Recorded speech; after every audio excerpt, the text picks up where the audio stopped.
Seja bem-vindo, se inscreva no canal por gentileza e vamos ao resumo da novela Terra Prometida, capítulo de quinta-feira, 28 de dezembro de 2023. Akan diz que é inacreditável e diz que vai jogar bem longe para que a praga não se espalhe e ninguém veja. Melquias chega e diz que essa praga não atingiu nenhum dos vizinhos, só eles. E quando Melquias quer dizer que Deus os castigou, Akan manda ele ficar de bico calado. Zaqueu pergunta se está tudo bem e Akan diz que um inseto entrou na tenda, mas não é problema dele. Ele diz que pelo contrário é problema de todo mundo. Akan diz que ele nem ousa insinuar que ele fez alguma coisa ou que seja maldição. E Zaqueu fala que Deus não amaldiçoa ninguém. Os desobedientes se amaldiçoam sozinhos. Gibá diz que tem que tomar cuidado, pois Zaqueu está no pé deles. E Akan diz, maldito Zaqueu, não perde por esperar. Akan fala que eles têm que passar uma boa impressão, que ninguém pode desconfiar que eles não seguem a lei. Dentro da tenda eles fazem o que quiserem, mas fora eles têm que despistar os imbecis e têm que fazer as coisas mais certas que o próprio Eleazar. Todos têm que pensar que eles são os hebreus mais íntegros do acampamento. As mulheres acordam para pegar o maná e Deus não enviou. Algumas, como Inês e Noemi, entendem e agradecem a Deus por estarem desfrutando os frutos de Canaã. Já outras, como Mara e Laila, ficam apavoradas e vão até o sumo sacerdote para entender. E ele explica que Deus enviou esse maná para sustentá-los, pois eles não tinham lugar fixo e nem tinham como plantar. Mas agora que chegaram em Canaã, têm condições de plantar e colher.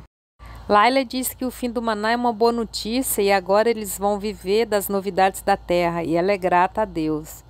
Já Mara, pessimista como sempre, começa a indagar Eleazar se a plantação não der certo. Vão passar fome. Eleazar diz que Deus jamais desampara aquele que é fiel a ele e pede que elas fiquem felizes. Akan diz para os filhos que o melhor a fazer é fingir que está com alegria entregando as coisas como os paspalhões.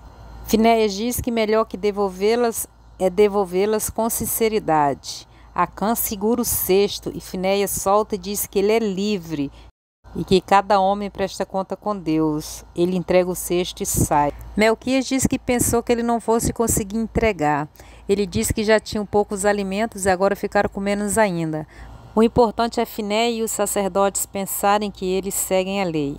Nem Zaqueu, nem ninguém poderá dizer o contrário. Para ganhar o dia, eles decidem procurar o idólatra cananeu e entregar de bandeja para Josué. E vão começar a busca pela tenda de Mara. Eles chegam na tenda e dizem que querem fazer perguntas a Mara.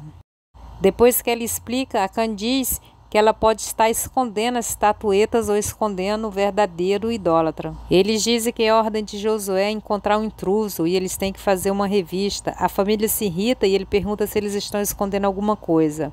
Aíode diz que quem não deve não teme e eles começam a procurar. Raabe se debate de dentro da gaiola vendo a última luta entre o monstro hebreu e o matador sem rosto. Calese ri e insulta Raabe. Tibá manda o monstro hebreu se levantar e diz que Raabe não pode virar escrava daquele matador sem rostos. Tobias diz que não sabe se vai conseguir, pois ele é muito forte. E Tibá diz para ele se lembrar do que está em jogo e pergunta se ele quer morrer nas masmorras. Aruna fala das estatuetas e repreende a Dara por cultuar deuses que não fala. Ela diz que todos estão procurando o idólatra. A Dara se apavora e pergunta o que vai ser dela. Aruna diz que Deus há de dar uma saída para elas confiarem. Akan encontra uma roupa e diz que é de um cananeu. E pergunta se alguém pode explicar o que uma roupa de um cananeu faz em uma tenda de um hebreu. A família fica de boca aberta. Tobias cai e Tibá pergunta se ele não quer sua liberdade e manda ele levantar. Tobias diz que perdeu. Todo mundo grita sem rosto e Tibá fica desolado. Mareque manda soltar Raabe e entregar para o matador sem rosto. Calese diz que ainda não e manda que ele tire a máscara. Mareque diz que é uma ordem real. Ele tira a máscara e Calese fecha o sorriso e diz: Sando não pode ser. Mara diz que foi ela que encontrou as estatuetas e a família não tem nada a ver com isso. Ela diz que alguém pôs as roupas lá e estão querendo difamá-la. Rakan manda os filhos prenderem os traidores. Sandor manda libertar Raabe e entregar o prêmio para ele. Kalese parte para cima dele. Ela bate nele e grita com ele, perguntando quantas vezes ele vai destroçar o coração dela. Diz que ele está morto. Marek agarra ela pelo braço e diz que não force ele tirar ela dos braços do vivo morto. Kalese diz: você voltou, Sandor, mas voltou por ela. Diz que ele vai se arrepender e vai morrer junto com ela. Ela dá ordem a Tibá para prender e executar os dois ainda hoje e diz que é uma ordem. Haruna quer que Adara vá embora. Ela diz que essa história já foi longe demais. Ela diz que vai contar a verdade, já deveria ter feito isso, pois a verdade é sempre o melhor caminho. Adara diz que ela não pode contar a verdade, pois ninguém vai perdoá-la. Ela diz que tem que tentar alguma coisa. E Adara diz que elas têm que fugir e que vai arrumar as coisas delas. Elói, apavorado com a família, diz que nunca abrigaram cananeus. Akan diz que ele realmente é um tratante e que as provas dizem o contrário. Josué diz que sente muito, mas as provas foram encontradas lá e a família tem que se explicar. E ele pergunta para Ioná como é possível que aquelas roupas chegaram até lá. Tibá diz: então era Raabe, a mulher que você está apaixonada, Sandor. Por quê? Sandor não entende do que ele está falando e diz que tem todo o direito. Tibá grita e diz que ele não tem direito a nada, assim como ninguém tem direito a nada. Kalese grita para Tibá matar os dois. Sandor diz que ganhou o torneio de forma limpa. Kalese manda tirar os dois da frente dele. Marek grita que não. Marek diz que ele ganhou o torneio e que ele prometeu e vai cumprir. Manda Tibá soltar Raabe. Kalese dá um grito que não. Ela sai correndo da sala e Marek manda Tibá soltar Raabe. Depois Marek diz para Sandor que ele pode usufruir do seu prêmio, mas bem longe de Jericó. E se ele voltar a vê-lo de novo, vai ser a última imagem que Sandor vai ver antes da morte. Sandor sai correndo com Raabe para que o rei não mude de ideia. O rei fica revoltado e Tibá com cara de choro. Leia e Samara comemoram a vitória e diz que ela merece, que ela não sabe com quem se meteu. E Leia diz que elas não vão fazer nada, só assistir a tudo e se surpreender, e talvez assistir até a morte dela.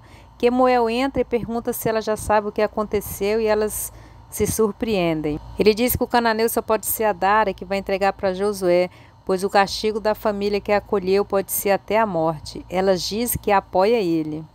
Ele percebe que Adara já fugiu e diz que menos mal, pois assim eles já não poderão ser mais acusados. Raabe diz para Sandor que não pode ir embora de Jericó, pois ainda não chegou a hora. Ele diz que não é possível que ela ainda pense no homem que ama e onde estava esse homem, onde ela era disputada por Brutamontes. Diz que ele largou a liberdade para vir salvá-la e agora ele vai levá-la e sai arrastando Raabe.